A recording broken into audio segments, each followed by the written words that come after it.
Putin meets Xi. Both hail progress in China-Russia strategic ties.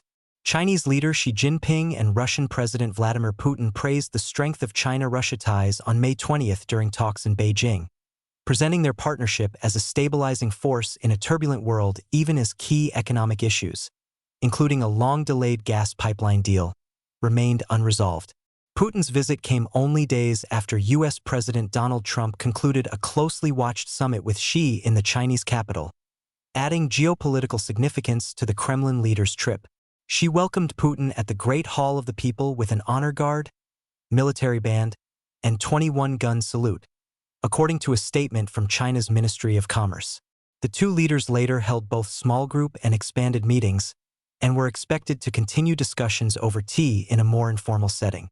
At the opening of talks, Xi described Putin as an old friend and said China and Russia had built relations based on mutual respect, justice, and mutually beneficial cooperation, according to a transcript of his remarks published by Putin's office. China-Russia relations have reached this level because we have been able to deepen political mutual trust and strategic cooperation, Xi said.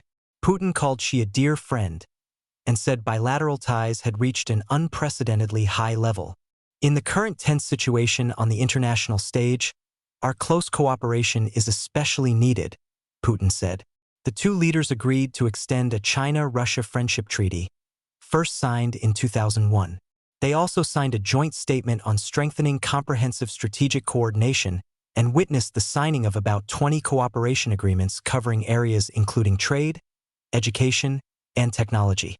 Both leaders also voiced support for what they described as a more multipolar world order, while criticizing unilateralism and hegemonic behavior in the context of what they described as a chaotic international situation. Per the Kremlin readout, Putin invited Xi to visit Russia next year, as the two traded praise and referenced their close ties. Energy cooperation at forefront. Energy cooperation was high on the agenda, with Moscow signaling ahead of Putin's visit that it was seeking further energy agreements with China, the largest buyer of Russian oil. Putin said energy remained the driving force behind bilateral economic cooperation and described Russia as a reliable supplier amid Middle East disruption. Amid the crisis in the Middle East, Russia continues to maintain its role as a reliable supplier of resources, while China remains a responsible consumer of these resources, Putin said. Russian gas giant Gazprom said after Putin's previous visit to Beijing last September that both nations had agreed to move forward with a second pipeline, the Power of Siberia 2 gas pipeline.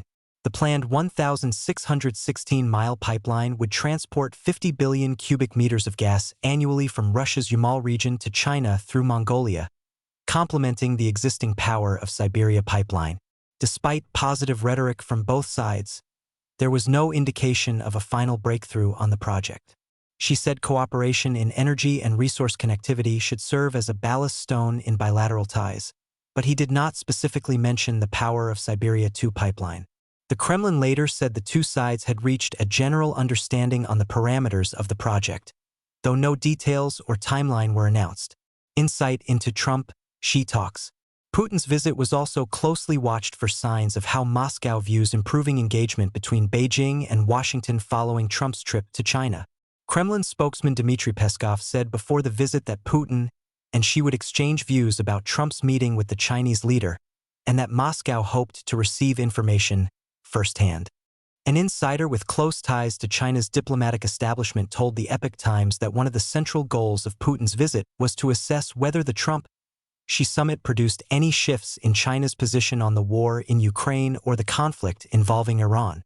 Trump said after meeting Xi that the two leaders discussed Ukraine and shared a desire to see the conflict settled. He also said Xi pledged not to provide military equipment to Iran following joint U.S.-Israeli strikes earlier this year.